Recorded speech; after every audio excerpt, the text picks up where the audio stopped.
Okay, so you're trying to get on the AI automation train. You've heard all the hype, you've connected your tools, but nothing seems to work right. If you're feeling like you're on the edge of a breakthrough that just isn't happening, you're in the right place. We are going to break down step by step how to get AI agents like OpenClaw to actually work for you. Does this sound familiar? You give your AI a command that seems so simple, so obvious, and what you get back is, well, a mess, or just nothing at all. You are not alone, I promise. This is probably the #1 reason people just give up on AI automation before they even get started. But here's the thing, and this is really the key. It's probably not the AI's fault. The big aha moment comes when you realize that this isn't about finding a smarter AI. It's about getting smarter at giving instructions. And today, we're going to learn exactly how to do that. So here's our game plan. First, we're going to look at why vague prompts fail. Then, we'll get into the good stuff, crafting instructions that actually work. After that, I'll show you how to turn those instructions into reusable skills so you don't have to repeat yourself. And we'll wrap up with a few key rules for success. All right, let's just dive right in. Why do these simple commands that seem perfectly clear in our own heads just fall apart when we give them to an AI? Let's take a super common one, update the lead pipeline. To us, that makes perfect sense. But to an AI, it's just a sea of questions. Where's this pipeline? Is it in Notion? A Google Sheet? Salesforce? Where's the data coming from? An email? A CSV file? And what format does it need to be in? See? Without those details, the AI is basically paralyzed. And it's the same thing for so many other tasks. Find me free time and schedule my video shoots. Well, which calendar? What are the videos about? Or track link clicks per video. Where are you tracking them? Where are the links? These commands feel simple to us because we have all the context in our heads, but the AI doesn't. They are set up to fail from the get-go. Okay, so let's flip this around and talk about the solution.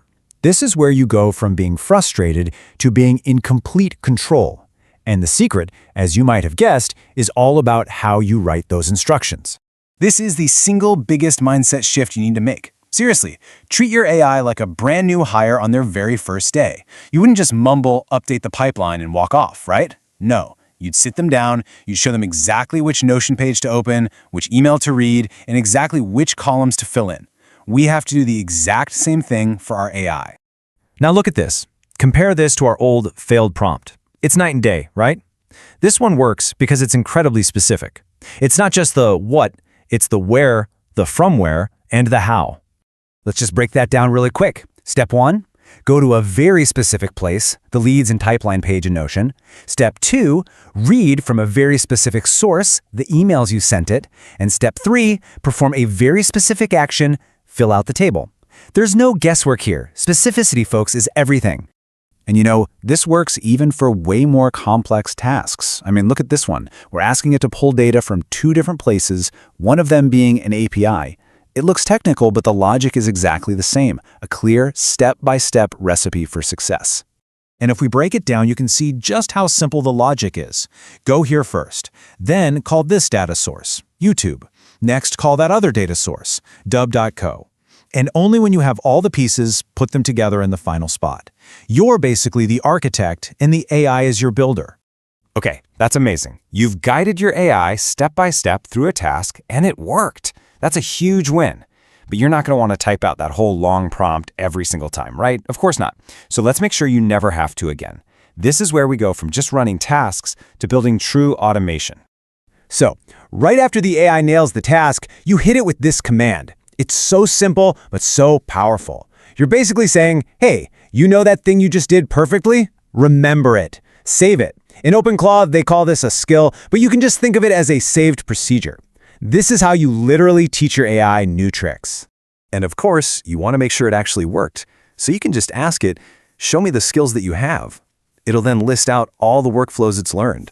So now, instead of that big long prompt, you can just say, run the pipeline update skill. And boom, that's the dream.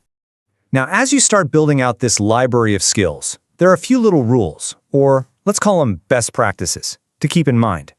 They'll just make the whole process go a lot smoother. First, stick to reality.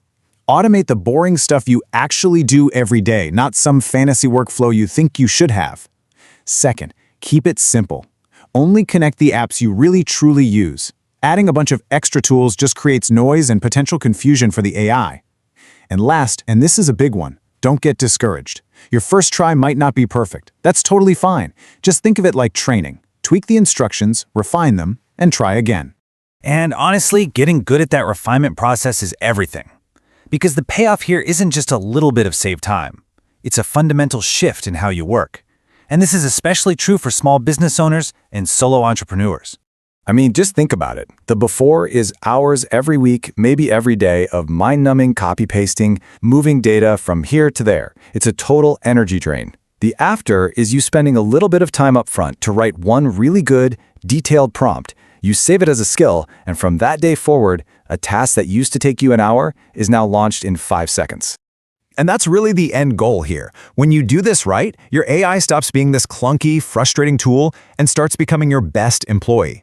It's a full-time assistant who never calls in sick, never forgets a step, and is always ready to do the boring work for you, perfectly, every single time. So I'll leave you with this one question to chew on. Think about your own day, your own to-do list. What is that one repetitive, annoying, time-sucking task that you just hate doing? Got it? Good. Because that's your starting point. That's the first thing you're going to automate.